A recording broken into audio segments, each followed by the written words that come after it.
Welcome everyone to Cash for College Next Steps After Submitting a FAFSA. I am Xiomara Angel, Strategy Manager for Post-Secondary Access, and I'll be co-presenting this webinar today with May Whitening and Nikisha Ross from the Alabama Commission on Higher Education. So today's webinar is mostly to talk about how the application is processed, some follow-up tasks that students might be needing to do. We will also look at the FAFSA Completion Portal and a lot of other things that we will discuss today. This is a webinar that's an hour and a half, so we hope we have a productive webinar today, and welcome. We would like to thank our sponsors. With their support, we are able to provide these webinars to you at no cost. And our partners from the Alabama Commission on Higher Education, Alabama Community College System, the Alabama State Department of Education, and the Get Educated Common Black College Application. Some housekeeping notes. We would like to remind you to please keep your microphones on mute at all times to avoid feedback during the presentation. This webinar is recorded and will be posted to our YouTube channel at youtube.com/Alabama Possible. Just a reminder, submit any questions that you have throughout the webinar using the chat feature. We will try to answer those throughout the webinar and towards the end. And also just a reminder, we would love for you to answer all poll questions, but if you are a high school educator, you are required to answer the poll questions towards the end of this webinar in order to fully receive your professional development credit, and we will be reminded. Just a reminder to share your commitment to building a college-going culture on social media. You can follow us at AL Goes to College and use the following hashtags when you post. Just the Alabama Goes to College has three main components. Today's focus will be Cash for College, which our goal is for every graduating senior to complete the free application for federal student aid before they graduate high school so that they can access federal, state, and institutional aid to pay for their education after high school. And just a reminder that next week will be our Spring Alabama Goes to College application week, which is also a part of our campaign component. Important reminder and update. Previously, parents that didn't have a social security number, there was an adjustment, I'm sorry, there was an adjustment to this, to the matching process for contributors that don't have a social security number. So previously, when students would invite a parent who didn't have a social security number, the address was supposed to have the exact same match. So now they adjusted this to make to make the process of matching a little more simplified for students to invite their parents. So now small differences in the addresses, such as like street or, like the spelling of the street or apartment, will be able to make a connection between the invitations from the student to the parent. So they should be an increase of successful invites from the student to the parent.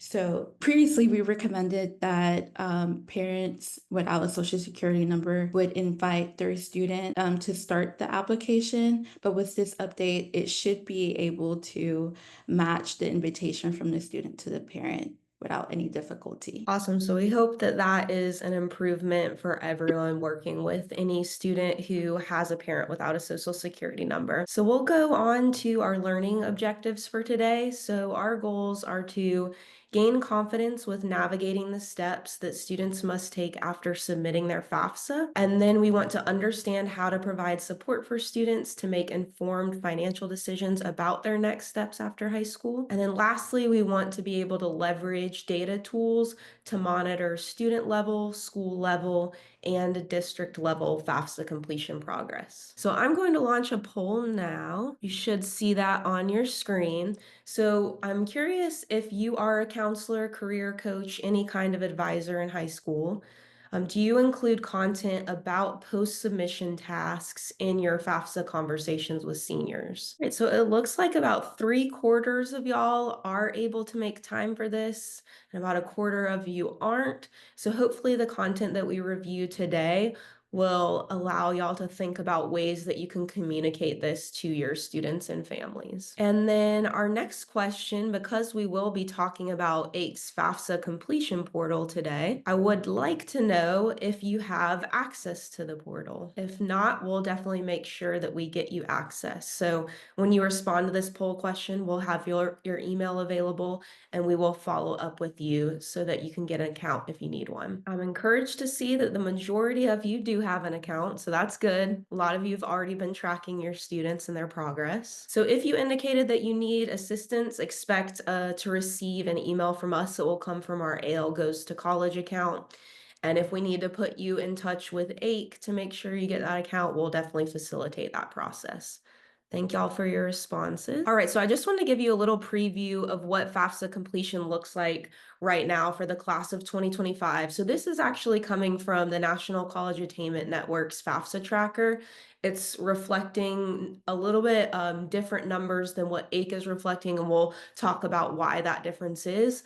But right now we're showing that Alabama's seniors, about 26.4% of them have completed a FAFSA, and that's data through February 7th, compared to the national completion rate of 31%. And just to give you an idea of where we are compared to last year, we're looking at about the same submission rate at the same point in the cycle last year. So about on target compared to last year. So I wanted to talk about our Best Hustle Award. This is our award that we give out to high schools that have improved their early submission by at least 10% from last year to this year. I have submission highlighted in green because usually we actually give this award to those who've improved early FAFSA completion. But if you remember last year, we didn't have completion data for the first several months. So we would actually have nothing to compare it to when we're looking at last year. So this year we're going to use submission as our measure. So any school that has at least a 10% or more improvement will receive our Best Hustle Award. And we're looking at early submission, which we define as submission during the first 2 months of a given FAFSA cycle. So we know that this year's FAFSA cycle started at a different time than last year. So last year started December 31st.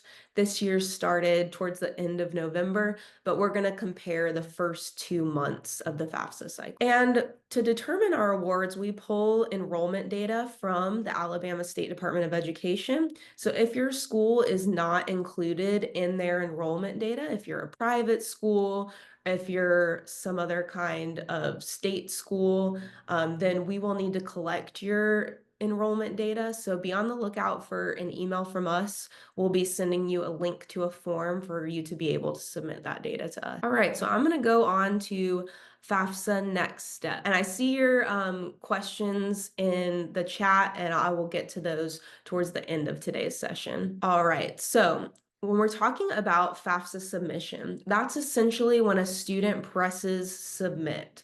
So they're signing their FAFSA, ideally electronically, and then pressing the submit button.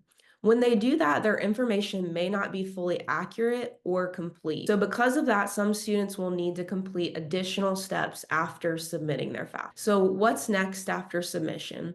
Today, we're going to talk about how to check their status, how to review their FAFSA submission summary, make any corrections, provide verification information, review their aid offers, and then decide what aid to accept. So specifically for our dependent students, when we're checking their status, depending on who started the FAFSA, so either the student or the parent, one of them should have received a congratulatory confirmation page after submitting the FAFSA. And that congratulations screen will only appear when both the student and the parent have completed their respective portions. So we're just talking about dependent students right here. So here's an example. So this is a dependent student who started the form, and when they completed their section, it says, "You're almost there. The student section is is complete. So that implies that there's still something left to do, and what's left is for the parent to go in and do their respective section. So in this case, the student started first. Then when they invite the parent and the parent goes in to complete their portion, because the parent is the last one finishing the FAFSA and pressing submit, the parent will get the congratulations screen. So this is when it says, congratulations, the FAFSA form is complete.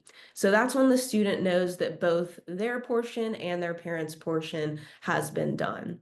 But just because we get this congratulations screen doesn't necessarily mean that the student isn't going to have any kind of follow-up tasks to do. And that's what we're going to talk about today. So after submission, the student can monitor the status of their form by logging into their federal student aid account. And it's going to take anywhere from 1 to 10 business days for the Department of Education to process their FAFSA. So for a student who submits electronically, the federal student aid estimates that it takes about 1 to 3 days to process the FAFSA. If the student submits a paper application, it can take anywhere from 7 to 10 days. So when a student logs into their account, then they'll see their dashboard, and under My Activity, they'll see the status of their 2025-26 FAFSA form. So you can see this one says it was submitted, and this is a hypothetical situation, it wasn't available back in August, but submitted on this date, and then this one is processed. So here are the different statuses that a student can see. It will say draft if they've started a FAFSA but haven't completed all the required sections. It will say in progress if they've completed their sections of the FAFSA form but haven't actually submitted it. It will say action required if they've completed the required sections but there was an error and a correction is needed,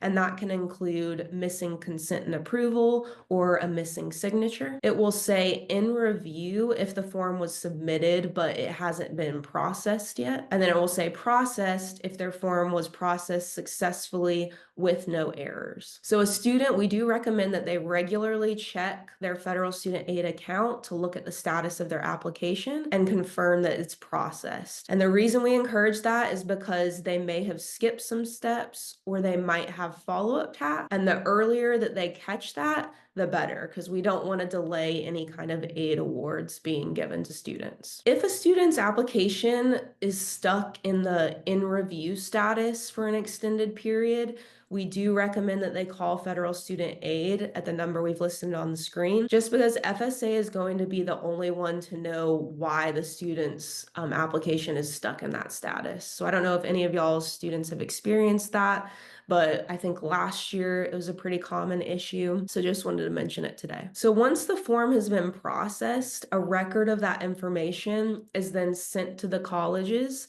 that the student listed on their FAFSA. And it's important for the students to know that their aid offers will be coming directly from the schools that they put on their FAFSA, and the aid offers are not going to be coming from federal student aid. So anywhere where they've applied and been admitted, they should eventually receive an aid offer. So now we're going to talk about the FAFSA submission summary. This is a screenshot of what it looks like. You'll see there are 4 tabs up at the top.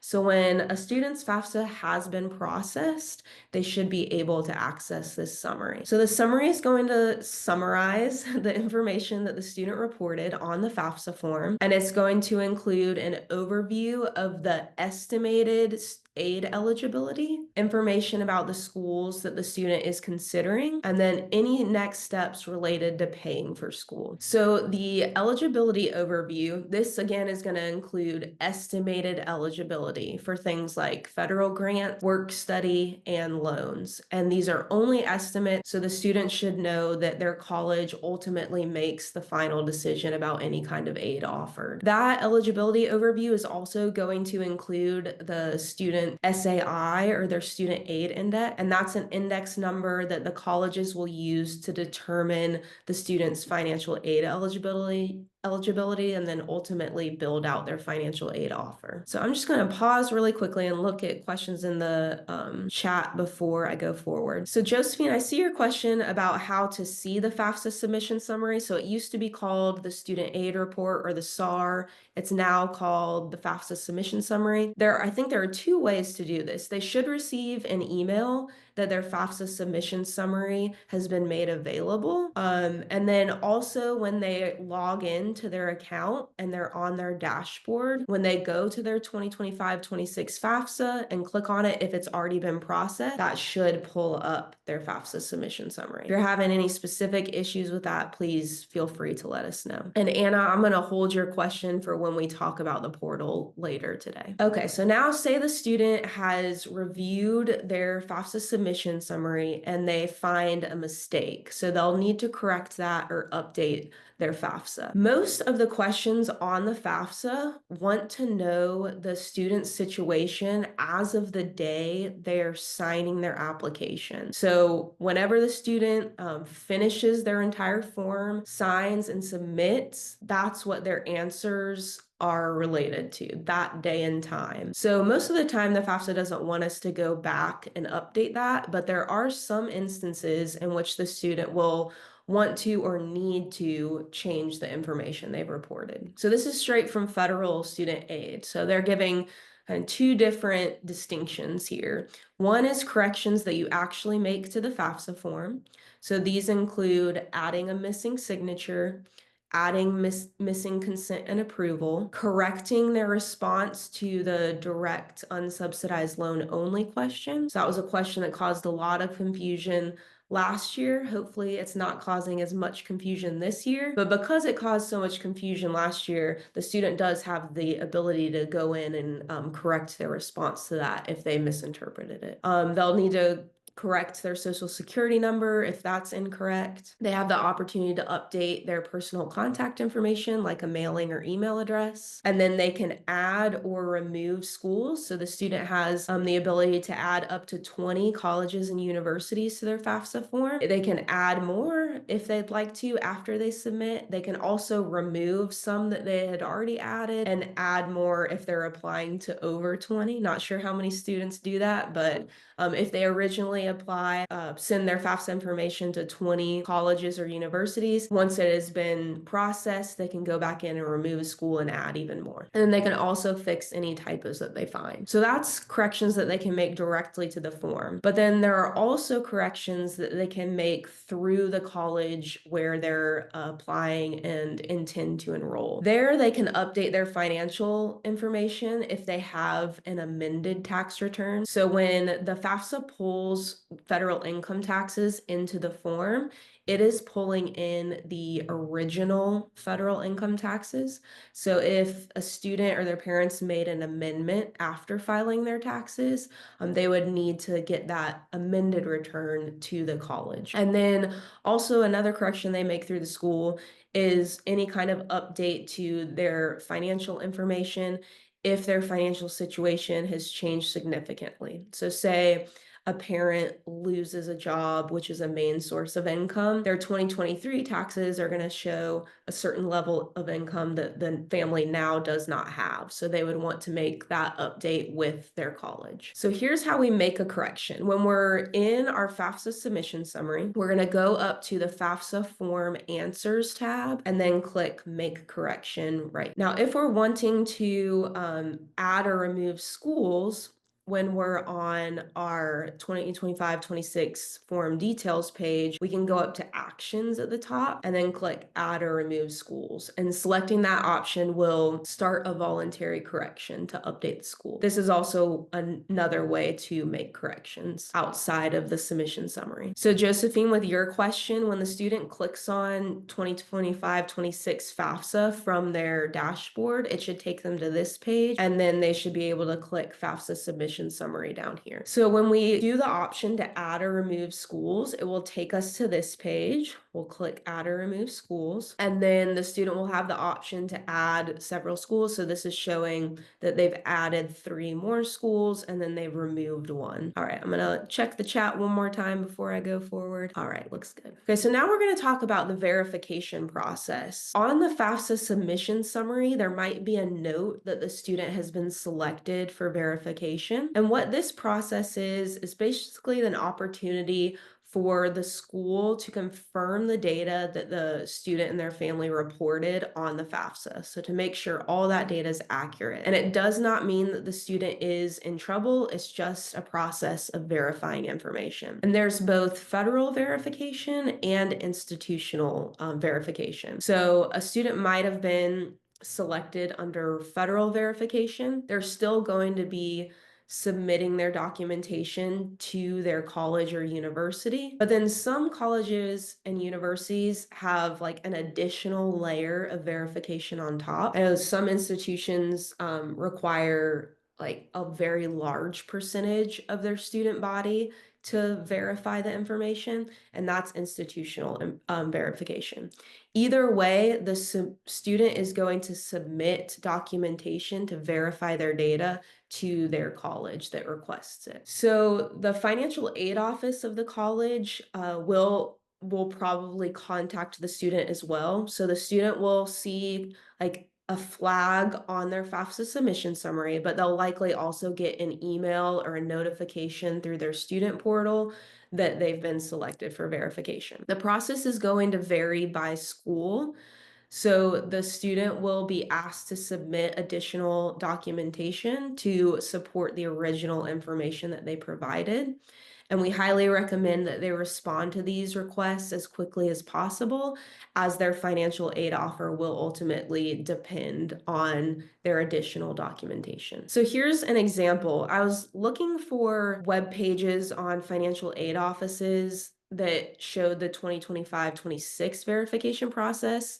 And not many colleges and universities have updated their pages yet, so it's actually still showing last year's process, but the University of Alabama had theirs updated. So they describe what the process is, and that if you're selected for verification, an email will be sent to the student's UA Crimson mail, and that they'll need to provide additional documentation. And then it tells the student how to submit their documents. So they're going to use the upload portal on MyBama to give those documents, or they can go in person and submit the documents, or they can fax them. So there should be very clear instructions if a student has been selected about how they submit these additional documents. And then the potential information that could be verified this year would be income and tax information, family size information, and then just verifying that the student is who they say they are, and that they're only going to be using aid for educational purposes. So these are kind of the three buckets of verification for this year. These kind of change year to year. So this is specific to this cycle. So again, when we're talking about the aid that students are actually offered, this aid is going to be coming directly from their college of choice. So wherever they've applied and been admitted, because that offer is going to take into account the school's specific cost of attendance. This is why when we're looking at a student's FAFSA submission summary and we see their estimated aid, that is just an estimate because it totally depends on each individual institution, how much aid a student's offered. So some colleges will post their offer online to the student portal, like the MyBama at UA. So we encourage students to check their student account frequently because of that. Each school has a different schedule for offering and paying out financial aid. We mention this just because say two of your students are best friends, one's going to Auburn and one is going to South Alabama. One has already gotten their financial aid deposited into their account, and the other one's wondering, oh my gosh, where's mine? Every institution is different. So if you're at a different school, don't worry if you hear your friend getting their aid before you. All of these institutions will vary. And then when the student decides which school they're going to enroll in, they have to either accept or decline each type of aid they're offered. So when they receive their offer, like we mentioned before, what if their financial situation has changed since the information they've submitted on their FAFSA? So this could be because of financial hardship or unemployment. So because the student is submitting their 2023 tax information on the 2025-26 FAFSA, that might not totally reflect their current financial situation. So we encourage the student to communicate that to the financial aid office at the school they intend to enroll in immediately after they submit their FAFSA. and ideally before they receive their aid offer. But we know it might be happening after they've received their aid offer as well. So say the student didn't tell the college about their change in their financial situation. So they've already received their financial aid offer and they're realizing that it's not going to be enough for them to afford their cost of attendance. So they have the option, the student has the option to appeal directly to the college with documents that show their current financial situation. Then that college has the opportunity to use what's called professional judgment to adjust the student's financial aid offer. We have a couple things linked here, so you'll receive these when we send the slides out after the webinar, but I'm also going to drop them in the chat right now. There is a platform called Swift Student. They offer appeal templates for students to use if they're drafting an appeal to their college. And then Get Schooled also has a web page that kind of explains the process of making a financial aid appeal. So hopefully both of those are useful if your students are in this situation. So then when we're actually reviewing aid offers, the main items of an offer letter that a student should understand are going to be the overall cost of attendance and then the total aid offered. And then something that's important to know as they're looking at all of their offers is that an offer might show each of these on a semester basis or an annual basis. Ideally, it's showing them both. You're seeing both semesters and then an annual total as well, but that's just something to be conscious of. So our overall cost of attendance is going to include things like tuition and fees, food and housing, textbooks and supplies, lab and course fees, transportation, health and medical care, personal or miscellaneous living expenses. Now, within this, we have direct expenses, things like tuition and fees, and more indirect expenses like personal living expenses. So, how a college breaks this down in an aid offer could vary pretty widely. Every offer should include standard information, but it might be formatted differently. It might include some of these bullets, but not all of these bullets. So that's something to keep in mind when you're comparing one offer from a school to another offer from a different school. So we have our cost of attendance, then we have our total aid offered, and our total aid offered is going to include our gift aid that does not need to be repaid, so our scholarships and grants, our aid that has to be worked for, so our work study, and then our aid that has to be repaid with interest, so our loans. And one useful way to compare offers across schools is to, instead of looking at the cost of attendance, we're actually going to look at the net cost. And the net cost is the cost of attendance minus our gift aid. So subtracting out the aid that we don't have to pay back. And that's useful because it's going to tell us how much a student has to pay out of pocket once they've already accounted for all that aid that doesn't have to be paid back. And every school should have available on their financial aid website a net price calculator for the student to use.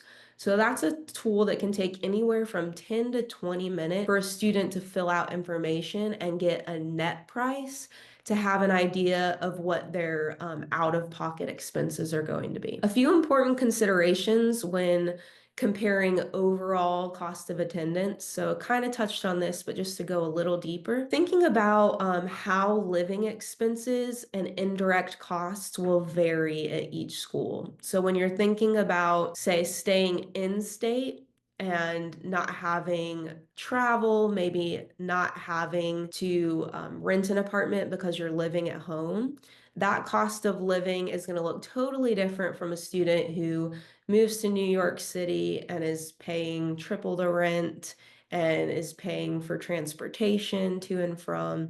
So just things to consider with living expenses. Another thing to consider with cost of attendance is what kind of assumptions are being made. So the letter might be telling the student the costs based on full-time enrollment. But what would their costs look like if they were only enrolled half-time? And then another thing to consider is what will be the total cost to complete the program. So they might be giving you the cost on an annual basis, What would that look like if your program took you 4 years? What would it look like if it took you 6 years? Some things to consider when you're comparing the total aid offered from each school. You can ask yourself, can the grants and scholarships I'm being offered be renewed each year? So sometimes a student might be offered a grant that is just for first year students. So they would need to factor in all their subsequent years not having that grant available to them. They might also ask themselves, are there certain criteria that I have to meet to maintain my aid? So say I've been awarded a scholarship, but I have to keep a 3.5 GPA in order to maintain that. If I don't maintain that GPA, what will my costs look like after I've lost that scholarship? This is something that I don't love talking about, but it is a reality. So, say the student's aid offer from their institution is showing any kind of scholarship that they're being awarded by the actual institution, but it's not reflecting any kind of outside aid the student's receiving. Sometimes, if an institution finds out that a student is receiving aid from a scholarship organization, a local organization, they might reduce the aid that they're offering because basically they're seeing that gap being filled by the outside aid. So this is called aid displacement. In Alabama, it's pretty common that if a student is awarded a scholarship, that their other aid is then reduced. Other states around the country have made policies where all of the aid accumulates, which is great because we know college is expensive. So it's just something to think about if students are getting outside scholarship aid. And then a few more things to think about with aid offered. If a student is offered a work-study job, how many hours can they work, or are they required to work if they accept that job? And then as it relates to loans, what are the terms and conditions of the loans being offered? When the student is looking at the balance they're going to have to pay, does their institution tell them about any option to get on a payment plan where they can spread their payments across 10 or 12 months? And if they do get on a payment plan, are there any fees or interest associated with those? So this is a resource that I think is pretty helpful. It gives a sample aid offer and then it breaks down each piece and gives much more detail. For this one, it's showing the financial aid offered, and then with the cost of attendance, it's showing the direct costs and the indirect costs. So we have our overall cost of attendance. We see it on a semester basis and an annual basis. When we subtract out our aid offered, that's going to give us our estimated balance. Now, if we wanted to see our net price, which I don't think is reflected on this one, we would take our estimated costs of attendance minus only our grants and scholarships, and that would show our out-of-pocket expenses that we're having to pay. But again, the net price calculator that each institution has should have something like that. For this one, it's showing our total estimated balance, and then it's showing us that there's the option to do 10 payments across the year or 12 payments. And it's good for the student to understand if that comes with any kind of fee or interest charged. So we recommend when students are deciding what offers to accept, so they've decided on their institution, now they're deciding on the aid to accept the aid in the following order. So of course, first our free money, scholarships and grants, then our earned money, so that'll be our work study, and then any kind of borrowed money like our loans. If the student accepts an offer, the financial aid staff at the school should explain exactly how and when that will be paid out. I know it can be a pretty stressful situation if a student knows their deadline to pay their balance and their aid hasn't been dispersed. So hopefully there's very clear communication with the financial aid office. If not, I recommend the student reach out to find out when that aid will be paid. And it's important for students to know they don't have to accept every aid that is offered to them. So they might have the option to fully decline the aid or even partially accept some of the aid. We really encourage students to accept only the aid that they need. So then the aid office will also tell the student whether they need to fill out any more paperwork or if they have any additional requirements. So if a student is receiving a federal loan for the first time, they should expect to sign a promissory note and go through entrance counseling to understand the responsibility of accepting a loan. And we encourage students to keep in touch with their financial aid office to understand the entire process of receiving aid. If a student accepts loans, we encourage them to accept the loans with the most favorable terms and conditions. That's usually going to be a federal loan. Anytime it's a state school loan or a private loan, they should really learn about the differences between those and federal loans.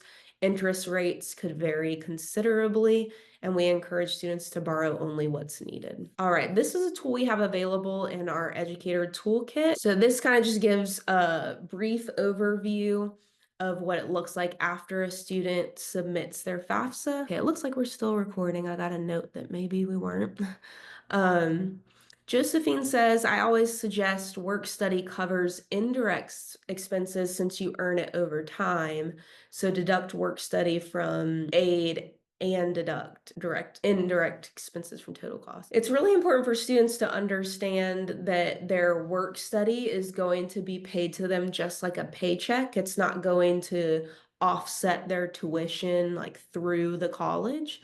So they would take that money that they've earned and then the student would then need to apply it to their bill. All right, I am now going to turn it over to Nikisha Ross at the Alabama Commission on Higher Education to talk about the portal, and I'm going to let you share, Nikisha. Hello, good morning. I'm Nikisha Ross at the Alabama Commission on Higher Education. Can everyone hear me okay? Hey, are we good? Okay, great. All right, so we're going to take a look at the FAFSA Completion Portal. So again, I'm Nikisha Ross with the Alabama Commission on Higher Education. We also have Jamarcus White logged into this meeting. We're both are responsible for maintaining the FAFSA completion website for the Commission on Higher Education. Just to give you an overview of the portal, if you're not familiar with it, it's basically a tool used by educators to view FAFSA completion statuses for the state in general, and also it gives them a more detailed view as to which students in their district or their school have completed the FAFSA application. The website is fafsa.ache.edu. That's ACHE.edu. And just to give you a little bit on the matching process, we get a lot of questions about how students are matched with their FAFSA application. So we get a file daily from the Department of Ed here in the state of Alabama. It's going to give us all the student data needed to match to the FAFSA record. So that'll include the SSN, the date of birth, the student first and last name, which school they attend, and all that. And we also get a daily file from the federal government. And that file contains the student's ISER record. And the ISER record is just the FAFSA application from whenever that student filled out the application online.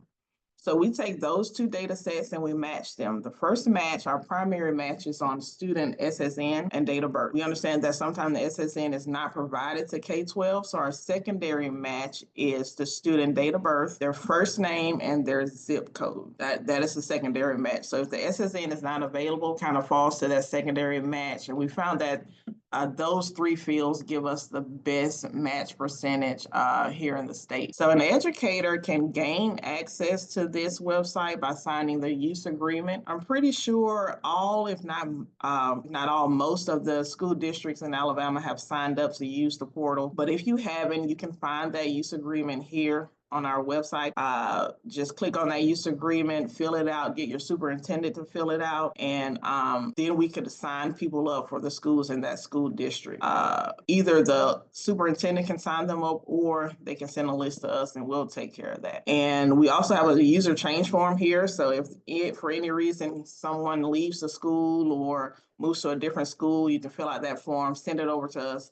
We can change that user and get it updated in our system. So the portal basically has 4 different views. There's a public view, which anyone can view. There's an approved user view, which gives you the detailed student data that the counselors or the career coaches at the high schools use to identify those students who have filled out the FAFSA or not. And then there's also a local access manager view. The local access manager is usually assigned by the superintendent of the school district, either that person or they can assign someone else, and they're able to actually manage the users for the school district. So they're able to add and create new users or delete them if someone leaves the district. And then the last view is reserved for staff here at ACHE, and that's that system admin view. So we'll take a look here at the public view. This is the home page. The home page is going to give you the total cohort of current seniors here in Alabama, and it's also going to tell you how many are complete and incomplete, how many have signed a parent waiver, how many have been assigned a district waiver, and then the missing category. The missing category, just to give you a little insight about that, it is going to contain any student who has not attempted the FAFSA at all. So if they don't fall within any of these other parameters, that student is going to be considered missing. The main page that the public view has is the data tab here. The data tab is going to give you just another grid form of the data on the home page, but it's also going to list our top achievers. First, we have it by school, and right now we have Sullivan School, who has a total of 75% of their students completing the FAFSA, which is awesome. And then below there, we're going to have the top 10 districts. Right now, we have Lamar County with 62% of their students in that school district having a completed FAFSA. The data tab is also going to have 3 other tabs under data and graphs. The school details tab, you're going to get the same grid here, but you're going to come down and you're able to actually filter by district or school name. So I'm here in Montgomery. We'll filter to Montgomery County schools. This grid is going to update to only Montgomery County. Right now has 1,457 seniors, and it's going to give you their complete, incomplete, waiver status, and the missing status as well. And then also the table below it is going to give you a list of only Montgomery County schools with their student information, how many students, how many are have a waiver on file. The asterisk here denotes any school with less than 20 graduates, so we don't display information for those schools. Similar to the school details tab, the district detail is going to give you about the same information. You can filter it by district. I'm going to pick Lamar since they're leading now. Top portion is going to filter to just Lamar County, which 151 seniors, 62% complete, 3 incomplete, and then parent waiver 5%, and then missing is 30%. And then this bottom graph is also going to filter to Lamar County. The district map is just a color-coded graph of all the color-coded map of all the school districts here in Alabama with basically their completion percentages. We usually use this during presentations or to show the trend of how the FAFSA completion increased over time. Next, I'm going to share a PowerPoint for the student detail page. And did the PowerPoint come up? Just give me a thumbs up if it did, Matt. Not yet. Okay, I may have to share that one. Okay, so we're switching over to the PowerPoint because we don't want to display any current student data on the screen here. So the PowerPoint here, the first slide is a student detail view. So once you are assign a username and a login to be able to log into the portal, you'll have access to this student detail link at the top. Once you click there, that link is going to lead you to a grid, and the grid is going to show you all the students that you have access to and permissions to view FAFSA completion status. This grid can be filtered by district or school name. You can actually put in a student name if you're looking for a specific student, or you can filter by the FAFSA status or the date app was submitted. The different FAFSA statuses are here, listed here. So if you wanted to see just the list of the complete or the students that have not completed or the ones that are missing a signature, you can filter the list to that, and then it'll only show those students. Also, these columns can be sorted by clicking on the column headers. So if you wanted to put the list in alphabetical order, or if you wanted to put it in order at date the app was submitted, you can do that by clicking on the column headers. And then you can also export the list to Excel or CSV just to get a more printer friendly version. The other view that we have is for the local access manager. Now, the local access manager can do everything that the approved users have, which is the student detail view. And then the addition is the ability to manage users. So they will have this administration tab. On the administration tab, if you click on manage users, they are able to actually create users for their district only. So if you're at a school, if you want access to the portal, you can reach out to your local access manager. You can contact someone here at ACHE if you don't know who that is, and that local access manager can actually add you to the portal, give you a username, assign you a role, and get you signed up for the portal. There will be 2 roles that they can assign you to. You can either be an authorized user, or they can actually assign another local access manager who will have the ability to create those users as well. They will also, when creating your account, assign you to a school district. So once you pick that school district from the list, they can actually filter you. A filter list will appear with just the schools in that school district, and they are able to check those schools, however many they want you to have permission to, and give you access to them. The local access manager can also edit a user, edit the schools that they're assigned to, change their passwords, or delete the user entirely from the system. And that is also done on the Manage Users page. And if you have any questions, you can always contact ACHE at FAFSA@ACHE.edu. Myself, Jamarcus, and Ron Leonard, who is the FAFSA coordinator, monitor that account. So we're there to answer any questions. If you have any missing students, any questions about your user account, change your password, we accept all those inquiries at FAFSA.ACHE.edu.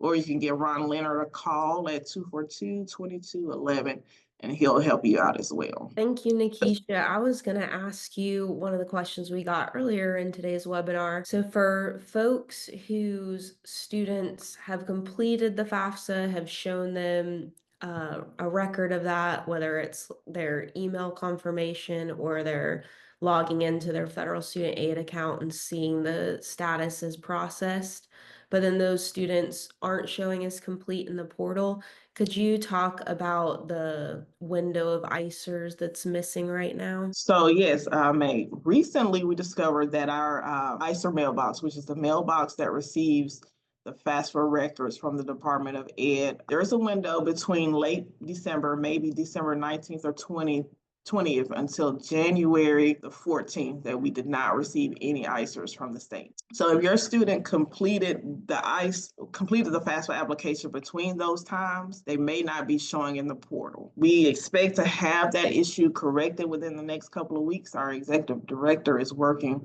with the Department of Ed to be able to request that file, a consolidated file actually, and that'll give us every student in Alabama that has completed the FAFSA. We can load that file to our website and then continue to update it daily to catch any new students. But right now, there is a little bit of a gap in between data that we received from the feds. We're trying to work that out right now. Looking back, I think we're probably about 5% off, 5 to 6% off with the completion percentage. So we hope to have that issue worked out within the next couple of weeks. Perfect. So just to kind of reiterate what Nikisha said, if you have students that you are positive they have completed their FAFSA, they don't have any action required, so there's nothing missing, there's nothing left to do with their application, and they're not showing up as complete in the ACHE FAFSA Completion Portal, I highly recommend, if this is something that you can accommodate with your very busy schedule, that you check the date the student submitted the FAFSA. It's likely that they fell into this window Nikisha was describing, where between mid-December and early January, those students who submitted then, their ICER didn't get transferred to the portal. So if you have time to do that, I would check first the date that the student submitted. If they submitted outside of that window, then there's other things that we can troubleshoot and explore. So what I'm going to do right now, feel free to drop your questions in the chat for Nikisha, but I'm going to share my screen and go into our educator toolkit. Okay, so when you're in our educator toolkit, I'm now in the Cash for College folder. We have 4 different folders. So as it relates to FAFSA, we have a whole folder for promoting the FAFSA to students and families. Then we have an educational folder that's meant to take students and families through each step of the process. So before they start the FAFSA, while they're completing the FAFSA, and then after they're submitting the FAFSA. And then we have our data resource folder. That's going to have our guide to the portal.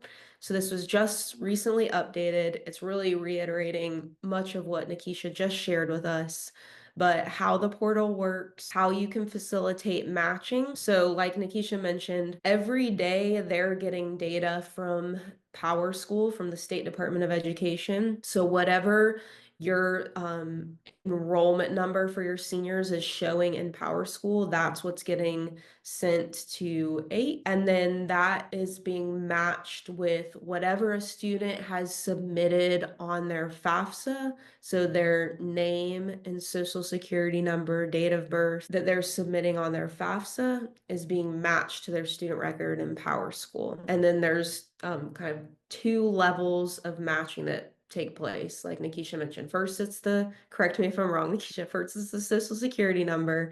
And then if the student doesn't have that in PowerSchool, I've heard from a lot of districts, they don't collect social security number. So if it can't match by social security number first, then it's gonna match by date of birth, first name, and zip code. So the zip code will matter in that case if it's not able to do a match by social security number. So we have kind of some guidance for facilitating the matching process, how to check that everything you have in PowerSchool looks right.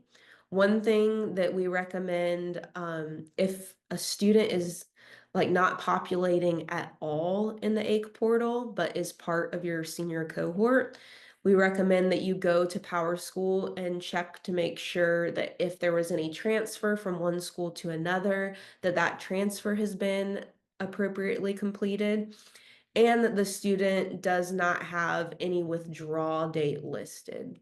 I know in previous years there has been confusion about listing a student's graduation date and accidentally putting that in a withdrawal date. I'm not a PowerSchool expert, so hopefully this is translating to y'all who use the platform more frequently.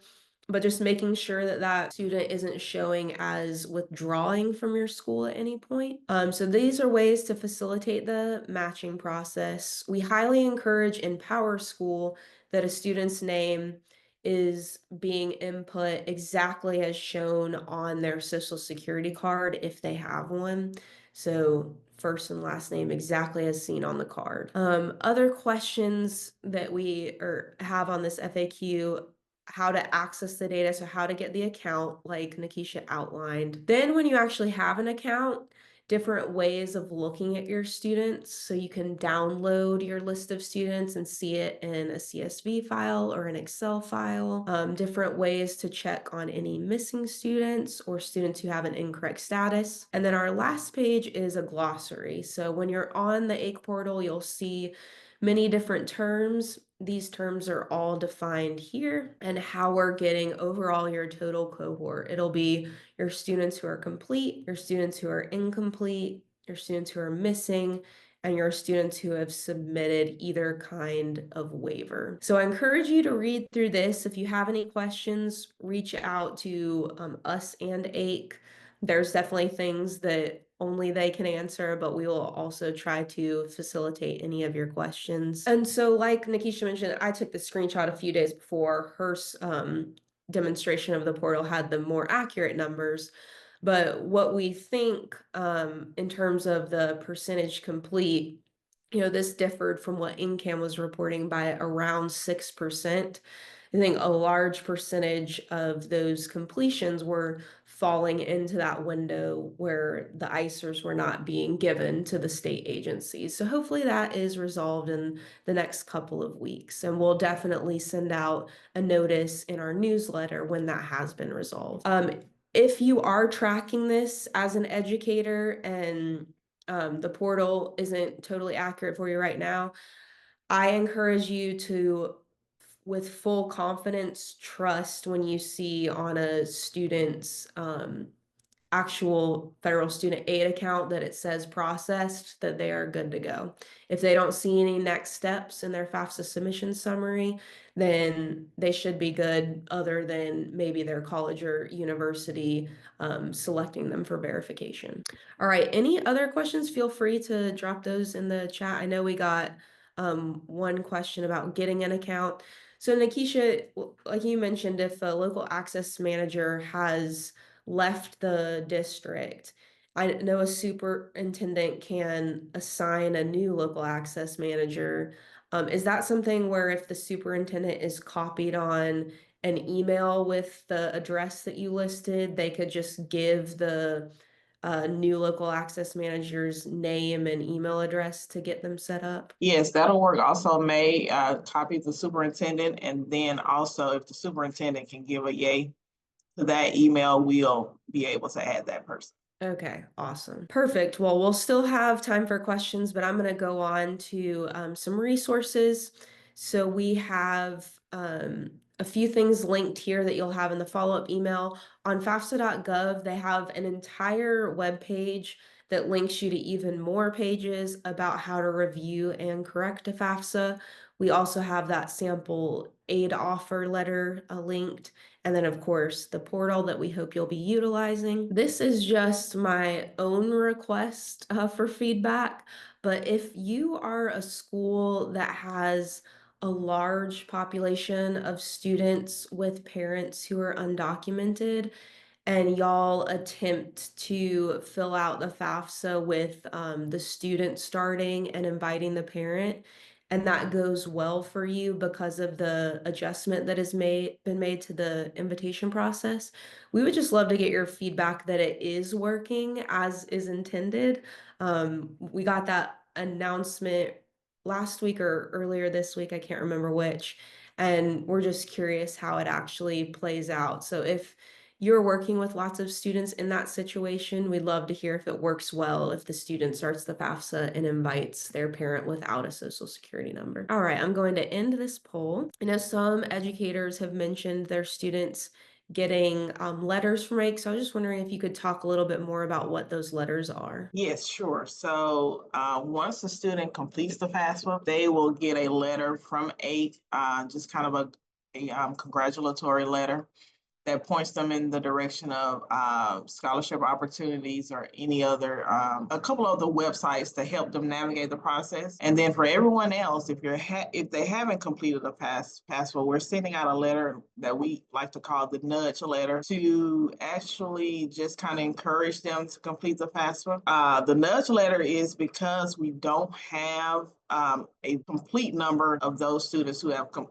filled out the FAFSA, since we're missing about 5 or 6%. So if they get the nudge letter, I think in the letter it states that if you have already completed the FAFSA, then kind of ignore this email. But if they get that, it doesn't mean that they have not completed the FAFSA. It's kind of a general letter sent to everyone that we have not marked as complete. So we've only sent that out one time. We do that every 2 weeks. So it's due again, maybe this week. We're kind of still having internal discussions as to whether we want to keep sending that out. It's causing a little bit of confusion, but the FAFSA complete letter will continue. Perfect. Thank you. So in order to claim your professional development credit, be sure to log into PowerSchool and use course number 312173 and then section number 510309. We'll have that information included in our follow-up email to you as well. If you have any questions about professional development credit, feel free to send that our way. We can always double check things for you. So a few reminders, upcoming events that we have, like Ciamara mentioned, we have our second round of Alabama College Application Week happening next week, so February 24th through the 28th. We highly encourage your students to apply to at least one more college during this time frame when application fees are being completely waived. And I've put a link in the chat so that you can see all of these upcoming opportunities. Next week on the 27th, we have another community conversation. As always, those are led by a member of our Educator Advisory Council. So this topic will be Adulting 101, and it's just an opportunity for y'all to get together and talk about how you're relaying this topic to your students, strategies that you're taking or activities that you're doing with them around that topic. And then we're very excited to mention again our in-person FAFSA Summit. So that will be March 6th from 9 a.m. to 3 p.m. We're going to have several financial aid related workshops happening. It's going to take place at Lawson State Community College. So there should be a link available on the events page that I put in the chat for you to register for that. It's completely free. and will be a great learning opportunity. I know we get a lot of feedback to have in-person opportunities since we're mostly meeting virtually, so we're excited to see you there. As always, our help desk is available not only to you as educators, but also to your students and families, so feel free to share this number with them. They can text or call us at 334-316-6155. This is available on weekdays from 9 a.m. to 5 p.m. And then it is closed for federal holidays. So we are closed this past Monday. We would love if you stay connected with us. So again, you can call us or text us to that number. You can also email us algoestocollege@alabamapossible.org. I think I have responded to all the questions. Again, I'll be sending, so we'll have our follow-up email that has the slides and the links. We'll send that out later today. But then by the end of this week, also expect an email from me if you indicated that you need a account for the ACHE FAFSA Completion Portal. That way we can get you all set up with the assistance of the ACHE team. But very much appreciate Nikisha and Jamarcus joining us today, sharing all of this information. And we are happy to support you in any way that we can. So feel free to reach out, and appreciate your time today.